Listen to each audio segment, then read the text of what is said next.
Subscribe कीजिए मेरे channel maths with पूजा को और बेल आइकन को दबाना ना भूलें, जिससे आप मेरे मैथ लेक्चर्स को सबसे पहले देख सकें। मेरे वीडियो लेक्चर्स को शेयर कीजिए। Thank you. वेलकम स्टूडेंट्स, आज हम करेंगे चैप्टर 4 द्विघात समीकरण के 5 अंक वाले प्रश्न जो हमारे लास्ट ईयर पेपर्स में आए हैं। और जो ये हमने 4 प्रश्न यहाँ पर लिख रखे हैं, बाय चांस ये चारों ही प्रश्न 2018 के चारों सेट्स में आए हुए हैं। और इनमें से 1-2 क्वेश्चन हमारे ऐसे हैं जिन्हें हम द्विघात सूत्र की मदद से कर सकते हैं। इससे पहले के 2 वीडियोज़ में मैंने आपको 4 अंक के प्रश्न बताए थे जिनको हमने फैक्टराइजेशन से कर दिया था। तो अभी हम इनको पढ़ेंगे और जैसे ही द्विघात सूत्र का प्रयोग आएगा वहाँ मैं आपको उसकी डिटेल दूंगी। पहला प्रश्न क्या है कि क्या ऐसी बगिया बनाना संभव है, बगिया कैसी, आयताकार, जिसकी लंबाई चौड़ाई से दुगनी हो। एक ऐसी बगिया। अब आप ये देखिए, मेरा ब्लैक बोर्ड है, इसमें तो मैं एग्जैक्ट नहीं कह सकती कि लंबाई चौड़ाई से दुगनी है, लेकिन अगर इस ब्लैक बोर्ड को ही एक बगिया मान लें तो हमें कैसी बगिया बनानी है कि जो लंबाई है ना, जो लंबाई है वो चौड़ाई से दुगनी होनी चाहिए। बात समझ आ रही है? बात समझ आ रही है कि नहीं? देखिए हम क्या करते हैं, माना बगिया की चौड़ाई, माना बगिया की चौड़ाई। क्यों हमें चौड़ाई पे डिपेंड रहना है? क्या चल रहा है, ये मीटर में चल रहा है, तो हमने मान लिया बगिया की चौड़ाई कितनी है भाई, x मीटर। ठीक है, और चौड़ाई से दुगनी है क्या, लंबाई। जो लंबाई है हमारी वो चौड़ाई से क्या है, दुगनी है। तो हम इसका मतलब यहाँ पर चौड़ाई के साथ लंबाई भी मान सकते हैं। माना बगिया की लंबाई इससे दुगनी हो जाएगी। दुगनी का मतलब भाई x को 2 से गुणा कर दो तो ये क्या हो जाएगी, 2x मीटर। बात समझ आई यहाँ तक? लंबाई चौड़ाई से दुगनी है तो चौड़ाई को x मान लो, तो लंबाई उससे दुगनी यानी 2 गुणा, यानी 2 से गुणा करके लिखा तो 2x मीटर हो गई। अब क्वेश्चन क्या है कि और उसका क्षेत्रफल, उसका किसका, बगिया का क्षेत्रफल। ठीक है भाई, बगिया का क्षेत्रफल 800 वर्ग मीटर है। तो अगर ऐसी बगिया है, बन सकती है, तो उसकी लंबाई और चौड़ाई ज्ञात करो।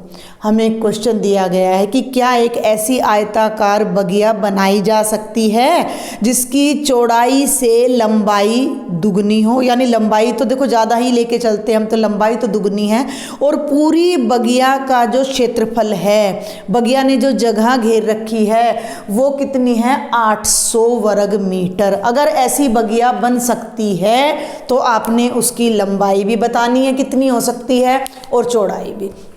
तो चलिए भाई, बगिया का क्षेत्रफल। अब हमें बगिया का क्षेत्रफल कितना दे रखा है बेटा, 800 वर्ग मीटर। और क्षेत्रफल का फॉर्मूला क्या होता है, लंबाई गुणा चौड़ाई। लंबाई गुणा चौड़ाई कितनी हो गई, 800 वर्ग मीटर। लंबाई कितनी है, 2x, चौड़ाई कितनी है, x बराबर है 800। हल कर लीजिए, 2 को तो नीचे ले जाओ, x की x से मल्टीप्लाई कर दो तो ये बन गया x स्क्वेयर बराबर है 800 बटा 2, यानी कि ये आ गया 400। देखिए ये वैसे तो द्विघात समीकरण ही है, लेकिन ये जो जनरल फॉर्म है वो नहीं है। अगर हम इसको इधर लाते हैं तो ये बनता है x की 2 घटा 400 बराबर है 0। अब इसको करने के बहुत तरीके हैं। हम इसे द्विघात से भी कर सकते हैं, हम इसे डायरेक्ट भी कर सकते हैं, हम इसे a की 2 घटा b की 2 से भी कर सकते हैं। कैसे, देखिए अब मैं दोनों बातें यहाँ आपको बताना चाहूँगी। ये देखिए हमारा जो समीकरण बन गया वो ये बन गया, x की 2 बराबर है 400। ठीक है भाई, और यहाँ भी मैंने लिख दिया x की 2 बराबर है 400। पहले तो हम यहाँ देखते हैं, सबसे आसान, ये 400 किस, ये x का वर्ग है, और 400 किसका वर्ग है, 20 का। 20 को 20 से गुणा करोगे तो भाई 400 आता है। इतना मैथ तो हमें सबको आता है, 2 दूनी 4 और 2 0, ये आ गई भाई, हो गया 400। वर्ग से वर्ग कट जाता है और x की वैल्यू कितनी आ जाएगी, 20 आ जाएगी। वैसे तो नियम ये है कि हम दोनों तरफ वर्गमूल लेंगे, जो यहाँ पर तरीका है यहाँ लेंगे हम, ठीक है ना। लेकिन अभी हम बात किसकी कर रहे हैं, हम लंबाई चौड़ाई की बात कर रहे हैं। लंबाई चौड़ाई ऋणात्मक नहीं होती। अगर मैं डायरेक्ट यहाँ पर वर्गमूल लेती हूँ तो मेरा उत्तर धनात्मक भी आएगा और ऋणात्मक भी, लेकिन यहाँ हम केवल x की वैल्यू को क्या ले लेंगे, 20 मीटर। यानी कि x का मतलब क्या आ गया, बगिया की चौड़ाई कितनी आ गई, 20 मीटर। और लंबाई क्या है, लंबाई चौड़ाई से दुगनी है बेटा, तो 2 गुणा 20, लंबाई कितनी हो जाएगी, 40 मीटर। और आप गुणा करके देख लो, 40 दूनी 800, नहीं 40 दूनी 80, और 40 की 20 की गुना हो जाएगी 800 वर्ग मीटर। तो हमारी बगिया संभव है। ये संभव क्यों पूछा इसने, संभव का मतलब है कि अगर हमने लंबाई चौड़ाई को x या y माना है और उस x और y के लिए अगर हमें कोई पॉसिबल आंसर मिल जाता है तो संभव है, वरना संभव नहीं है। इसको आप ऐसे भी कर सकते हो, 400 को यहाँ ले आओ, बराबर है 0, ध्यान देंगे x की 2 घटा 400 का मतलब 20 की 2 बराबर है 0। अब हमारे पास फॉर्मूला है a square minus B square, यहाँ लिख रही हूँ मैं ये a square minus B square के फैक्टराइजेशन होते हैं a minus B a plus B. तो इसके फैक्टराइजेशन हमने कर दिए, x माइनस 20 इंटू एक्स जमा 20, जो हमने प्रीवियस क्वेश्चंस में किए थे। एक बार आप x माइनस 20 को 0 रख दो और एक बार आप x जमा 20 को, यहाँ से x की वैल्यू 20 आएगी और यहाँ से x की वैल्यू माइनस 20। माइनस 20 हम ले नहीं सकते क्योंकि हमने x को किसी बगिया की चौड़ाई बताया है और चौड़ाई कभी भी नेगेटिव या ऋणात्मक नहीं होती है। तो x की वैल्यू 20 आ जाएगी और ऐसे ही बगिया की लंबाई कितनी आ जाएगी, 40 आ जाएगी। तो इस तरह के ही हमारे ये अगले 2 क्वेश्चन हैं, हमारे इन्हीं में ये सब पूछा गया है कि क्या ऐसा संभव है या नहीं है। तो वो अब हम देखते हैं अगला क्वेश्चन क्या है। देखिए, क्या ऐसी स्थिति संभव है, कैसी, जो नीचे अभी बताई गई है। क्या स्थिति है, 2 मित्रों की आयु का योग 20 वर्ष है। 2 मित्र हैं, ठीक है भाई, हम शॉर्ट में चलते हैं थोड़ा। 2 मित्र हैं, माना एक की आयु x है और दूसरे की आयु y है। लिख लेना, पहले मित्र की आयु x, दूसरे की y। तो आयु का जोड़ कितना हो गया, 20। अभी हमें ये नहीं पता कि हमने 1 चर से करना है या 2 चर से, हम उस बात को लेके चल रहे हैं साथ में, ठीक है। 4 वर्ष पूर्व उनकी आयु का गुणनफल 48 था। 4 साल पहले, तो 4 वर्ष पहले की आयु, 4 वर्ष पहले की दोनों की आयु क्या हो जाएगी, x घटा 4 और y घटा 4। अब मैं यहाँ एक बात आपको बताना चाहूँगी कि लास्ट वीडियो में मैंने आपको कहा था कि जब भी 2 वेरिएबल्स हमारे आ रहे हैं, 2 टर्म्स में रिलेशन दे रखा है, यानी हमें x और y का प्रयोग करना पड़ रहा है और उसमें आपको गुणनफल दे दिया, गुणनफल, आपको याद करें मैंने ब्लैक बोर्ड पर यहाँ लिखकर बताया था कि गुणनफल दे दिया, तो इसका मतलब इसकी जो घात है, जो पावर है, वो कितनी हो गई, 2 हो गई। 2 हो गई का मतलब हम द्विघात समीकरण कर रहे हैं, तो द्विघात समीकरण में एक ही चर आता है, एक ही चर आता है, तो हम y को हटा देंगे। तो यहाँ से हम y की वैल्यू कितनी हो जाएगी, 20 माइनस x। वैसे भी एक सिंपल सी बात है, एक मित्र की आयु x है, दोनों का जोड़ 20 है, तो दूसरे की आयु निकालने के लिए 20 में से घटा देंगे। मान लीजिए एक मित्र 11 साल का है और दोनों की आयु का जोड़ 20 है, तो दूसरा कितने साल का पाएगा भाई, 20 में से 11 गए 9, सिंपल सी बात है। तो एक मित्र की आयु अगर x वर्ष है तो दूसरे मित्र की आयु 20 माइनस x वर्ष हो गई, ठीक है। ये मैंने y क्यों लिया कि कई बच्चों को डाउट रहता है कि हम x और y से क्यों ना करें इस क्वेश्चन को, लेकिन गुणनफल शब्द जहाँ आ जाता है वहाँ y की ज़रूरत भी नहीं होती है। तो 4 साल पहले की दोनों की आयु, तो एक की तो हो जाएगी x घटा 4 और दूसरे मित्र की क्या हो जाएगी, 20 घटा x घटा 4, 20 घटा x घटा 4। तो इसको फिर से लिख रही हूँ मैं, x घटा 4 और 20 में से 4 गए 16 घटा x। ये दोनों मित्रों की 4 साल पहले की आयु आ गई और उनकी 4 वर्ष पूर्व की आयु का गुणनफल 48 है। यानी इस टर्म का और इस टर्म का जो गुणनफल है यानी x माइनस 4 का और 16 माइनस x का जो गुणनफल है वो 48 है। और जब भी ऐसे दो दो टर्म का आप गुणनफल करो तो आपने ब्रैकेट लगानी है। क्लियर। अब 2 टर्म ये हैं भाई, 2 ये हैं, 2 की गुणा करोगे 4 टर्म आनी है। कैसे करें? x को पकड़ लो, 4 को भूल जाओ, x को 16 से कर दो 16x, x को माइनस x से कर दो प्लस माइनस x स्क्वेयर। अब x को भूल जाओ, -4 को 16 से कर दो माइनस प्लस माइनस 16 चौकू 64 और -4 को -x से कर दो तो माइनस प्लस का 4x बराबर है 48। ठीक है भाई, चलें आगे। 16 और 4 दोनों x की टर्म है, लाइक टर्म्स इकट्ठी कर ली। 16x और 4x, 16x और 4x, ये हो गया 20x माइनस x स्क्वेयर और 48 को भी यहाँ ले आओ, माइनस का 64 और माइनस का 48 बराबर है 0। अब हम क्या करते हैं कि x स्क्वेयर को तो आगे ले लें, माइनस का x स्क्वेयर प्लस का 20x और ये कितना हो जाएगा 8 और 4 12 और 6 और 4 10 और 1 11 बराबर है 0। माइनस कॉमन ले लीजिए तो हमारी स्टैंडर्ड क्वाड्रेटिक इक्वेशन बन जाएगी। ये माइनस का था, ये प्लस हो गया, x स्क्वेयर माइनस 20x जमा 112 बराबर है 0। ये हमें एक क्वाड्रेटिक इक्वेशन मिल जाती है जो इस कंडीशन से बनकर आई है। ठीक है भाई, माना एक मित्र की आयु x, दूसरे की 20 माइनस x, 4 साल पहले तो घटा देंगे, x में से x घटा 4, x में से 4 घटाया x घटा 4 आ गया, 20 माइनस x में से 4 घटाया तो भाई 16 माइनस x आ गया और इन दोनों की गुणा को 48 के बराबर कर दिया। अपने अलजेब्रा का यूज़ करके हमने मल्टीप्लाई कर दी और हमें एक ही क्वाड्रेटिक इक्वेशन मिल गई। अब क्वेश्चन क्या है कि क्या ये स्थिति संभव है? संभव का मतलब है कि अब हमने इसको सॉल्व करना है और सॉल्व करके x की वैल्यू फाइंड करनी है। अगर x की वैल्यू निकलती है कोई पॉजिटिव, मैं कहूँगी कोई प्राकृत संख्या, क्योंकि आयु तो प्राकृत में आएगी ना। ठीक है भाई, तो कोई ऐसा हमें सॉल्यूशन मिल जाता है तो संभव है, वरना नहीं है। अब आपने तो गुणनखंड सीखा है तो अब हम ऐसे गुणनखंड करें कि जोड़ो और घटाओ तो 20 आए और भाई मल्टीप्लाई करो तो 112 आए। तो मैं आपको बता दूं टाइम वेस्ट किए बिना कि 112 के ऐसे टुकड़े संभव नहीं हैं। क्लियर।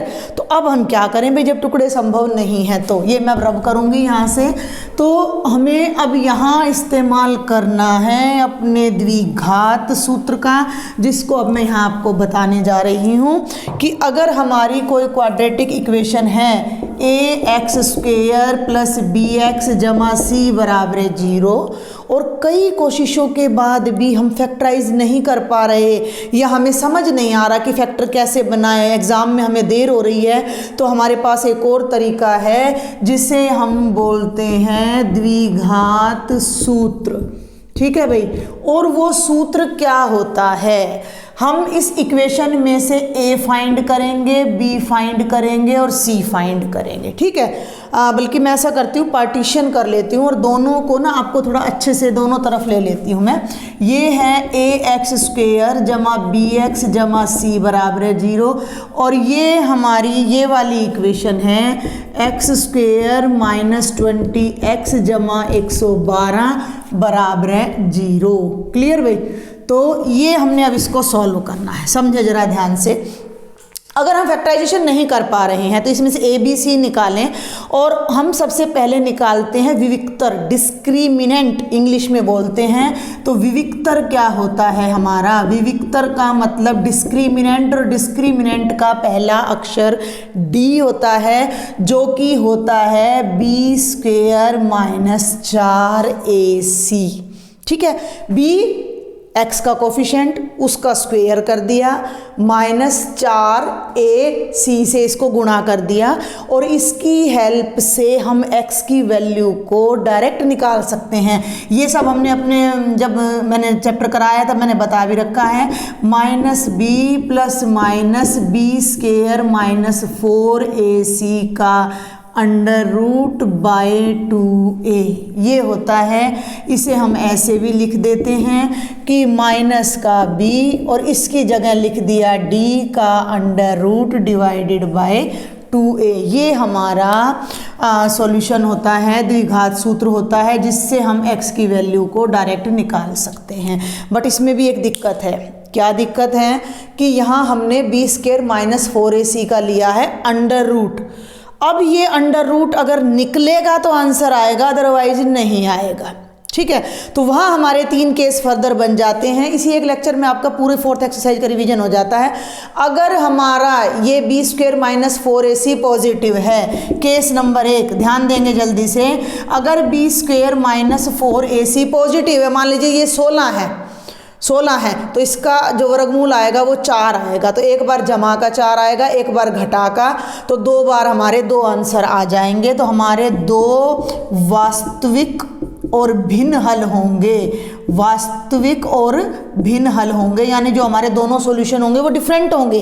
तो ये 1 नंबर में भी आ जाता है हमारा। दूसरी बात, अगर ये वैल्यू, ये डिस्क्रिमिनेंट हमारा 0 आ जाए, ध्यान देंगे b² - 4ac 0 आ गया। अब ये 0 आ गया तो इस -b में 0 जोड़ोगे तो भी उतना ही आएगा, घटा 0 करोगे तो भी उतना ही आएगा, यानी दोनों बार हमारा आंसर सेम आएगा। तो यहाँ हम लिखेंगे 2 समान वास्तविक हल। ध्यान देंगे मेरी बात पर, 2 समान वास्तविक हल। लेकिन अगर यही वैल्यू हमारी नेगेटिव आ जाती है तो नेगेटिव का वर्गमूल हम नहीं निकाल सकते हैं, और जब ये वर्गमूल ही नहीं निकलेगा तो ये उत्तर भी नहीं निकलेगा। तो 3rd केस हमारा आ जाएगा कि अगर ये वैल्यू <0 है तो कोई वास्तविक हल नहीं होगा इस प्रकार के समीकरण का। और वही जांच अब हम यहाँ करेंगे बजाय गुणनखंड निकालने के। तो जब हम इस समीकरण की तुलना इससे करते हैं तो a बराबर 1 आता है, क्योंकि x² के आगे 1 है, x के आगे -20 है, तो b की वैल्यू बेटा कितनी आ गई, -20, और कांस्टेंट टर्म यानी c कितना हो गया, 112। ये सारा करने से पहले हम d निकालते हैं। d कितना है, b² - 4ac। ध्यान देना b कितना है, ये माइनस है बेटा, तो -20 का स्क्वायर माइनस का 4, a का मतलब 1, c का मतलब 112, -20 का वर्ग 400, और 4 को 112 से करोगे 4 दूनी 8, 4 एकम 4, 4 एकम 4, 448। 400 में से 448 गया तो -48 आ गया, यानी जो d की वैल्यू थी वो हमारी 0 से लेस आ गई। अब अगर मैं इस फॉर्मूले में यहाँ मान लो मैं रखूँ भी, मान लो मैं यहाँ रख दूँ -b, तो माइनस और b की वैल्यू -20 और जमा घटा 48 का वर्गमूल बटे 2a। भाई 48 का -48 का तो वर्गमूल निकलेगा नहीं, नेगेटिव नंबर का तो वर्गमूल संभव ही नहीं है वास्तविक संख्याओं में। तो हमारा इसका कोई वास्तविक हल नहीं है, और कोई हल नहीं है इसका मतलब ये स्थिति जो मित्रों वाली स्थिति कही गई है ये संभव नहीं है। तो इसके डायरेक्ट बाद हम इस बात को लिख सकते हैं। ये तो अभी मैंने आपको इतना सारा समझाया है तो इतना टाइम लग गया, अदरवाइज आप जैसे ही आपको ये सब समझ आ जाएगा, आप सिर्फ क्या करोगे, इक्वेशन बनाओगे, और इक्वेशन बनाने के बाद आप डिस्क्रिमिनेंट फाइंड कर दोगे। चलिए अब हम 3rd पे आ जाते हैं। बिल्कुल इसी टाइप का हमारा क्वेश्चन है। क्या, साथ साथ पढ़ रही हूँ मैं, आपका ध्यान स्टेटमेंट पर हो। क्या परिमाप 80 मीटर और क्षेत्रफल 400 वर्ग मीटर का एक पार्क बनाना संभव है? फिर वही पार्क आ गया भाई, फिर से एक पार्क आ जाता है हमारे पास। रेक्टेंगुलर पार्क है, रेक्टेंगुलर भी हो सकता है, स्क्वायर भी, क्वाड्रिलेटरल है एक अपना, मैं कहूँगी आयत, वर्ग भी एक आयत ही होता है। परिमाप 80 मीटर है इसका, ठीक है भाई, ये हाईलाइट कर लेना इन चीज़ों को। परिमाप 80 है, क्षेत्रफल 400 वर्ग मीटर है। क्या ऐसा पार्क बन सकता है? यदि हाँ तो लंबाई और चौड़ाई ज्ञात करो। मान लो पार्क की लंबाई x है और चौड़ाई y है, ठीक है भाई, मानने में क्या जा रहा है, लंबाई x है, चौड़ाई y है। जब ये x है तो ये भी x है और ये y है। अब एक बात का ध्यान रखना, ये क्वेश्चन आ गया और आपको ये समझ नहीं आ रहा कि भाई मैं फर्स्ट उससे रैखिक समीकरण से करूं या द्विघात से। एक छोटी सी बात ध्यान करो, हमें आयत का, इसका पार्क का क्षेत्रफल दे रखा है। क्षेत्रफल कैसे निकलता है? क्षेत्रफल निकलता है लंबाई गुणा चौड़ाई से, और जब लंबाई और चौड़ाई की गुणा कर दी तो वो 2 घात बन गई, और 2 घात बन गई तो द्विघात समीकरण बन गया।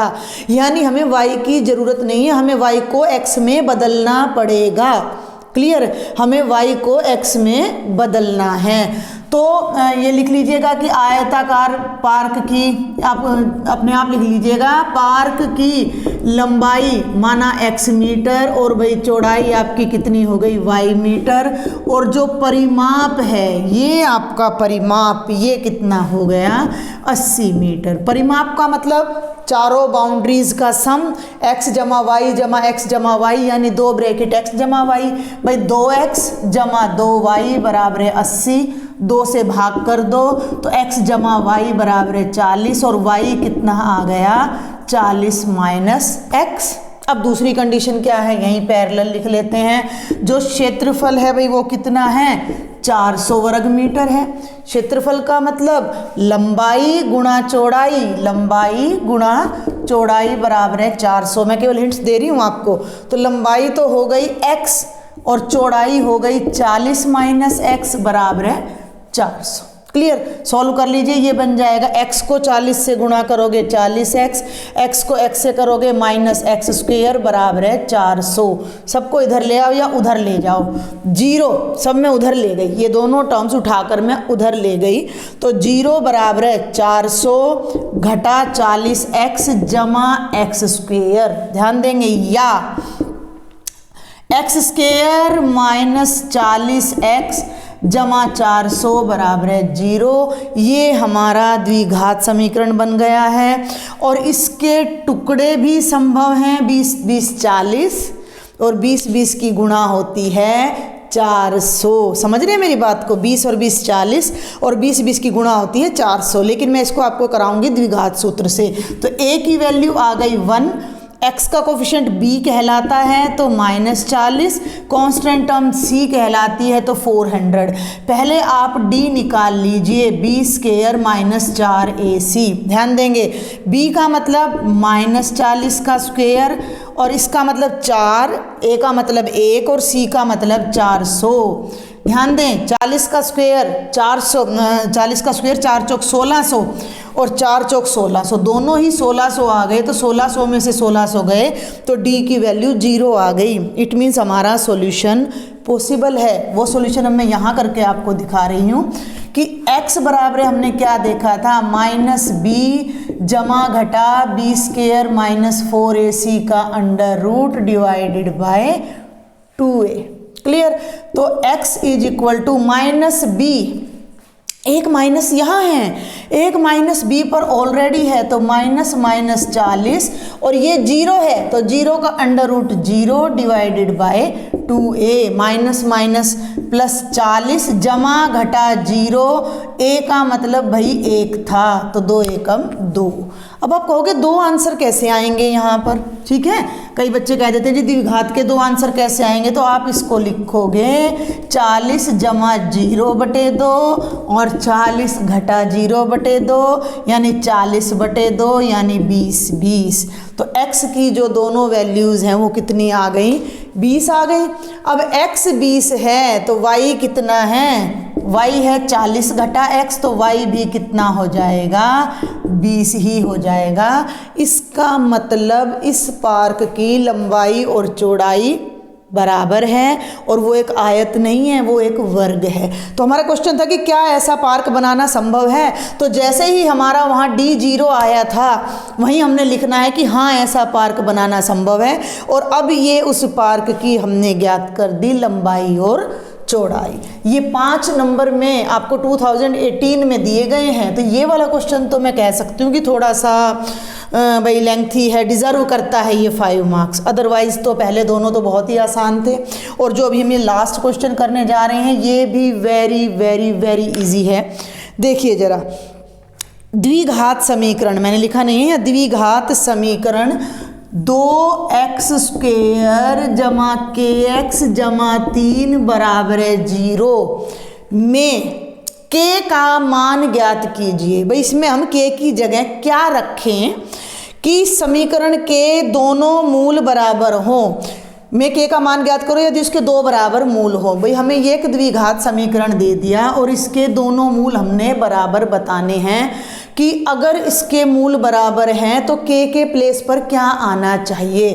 तो समीकरण 1 की तुलना किससे करने पर, ax² जमा bx जमा c बराबर 0 से करने पर। ठीक है भाई, तो करने पर हमें क्या मिल रहा है, a कितना है, a मीन्स x² का कोफिशिएंट, तो a है बेटा 2, b है k और c है आपका 3। अब मैंने आपको जो इससे पहले कराया है, मैंने बताया था कि हम पहले निकालते हैं डिस्क्रिमिनेंट, और अगर आपके रूट्स इक्वल हैं तो डिस्क्रिमिनेंट क्या होगा, 0। तो पहले आप निकाल लीजिए d यानी b² माइनस 4ac। b की जगह k का स्क्वायर 4, a की जगह 2, c की जगह 3, तो ये हो गया आपका k², 4 दूनी 8 तिया 24। ठीक है भाई, यदि समीकरण 1 के दोनों मूल बराबर हैं, या यहीं से देख लो, कई बच्चों को दिक्कत हो तो स्टेटमेंट में से यूं का यूं उतार दो, यदि समीकरण के दो बराबर मूल हों, यदि समीकरण के दो बराबर मूल हों तो क्या होना चाहिए, डिस्क्रिमिनेंट की वैल्यू 0 होनी चाहिए। और डिस्क्रिमिनेंट की वैल्यू कितनी आ रही है विविक्तर की हमारी, k² माइनस 24, यानी ये 0 होना चाहिए। इसका मतलब k का स्क्वायर किसके बराबर होना चाहिए, 24 के।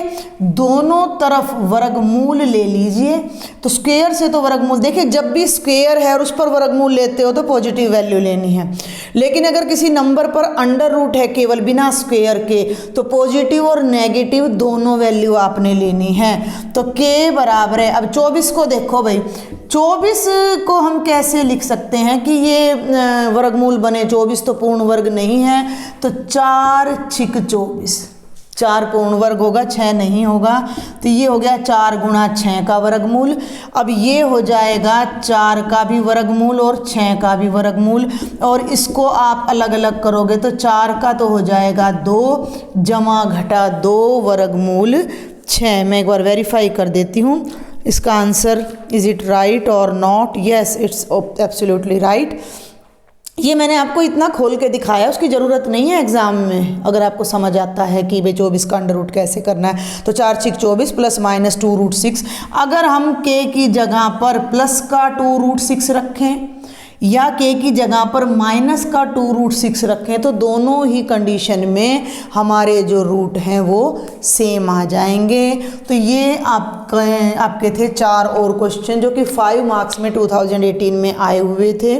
अभी के लिए चैप्टर 4 में इतना ही। कुछ क्वेश्चंस हमने छोड़ दिए जो कि हमारे सिलेबस में से डिलीट हो गए हैं, और 1 मार्क के क्वेश्चन अभी तक तो इस चैप्टर में आज तक आए नहीं थे, लेकिन अब आगे आएंगे, तो उनके लिए मैं आपको एक स्पेशल वीडियो फिर अलग से बनाकर बाद में दूंगी। तब तक आप इनका रिवीजन करें।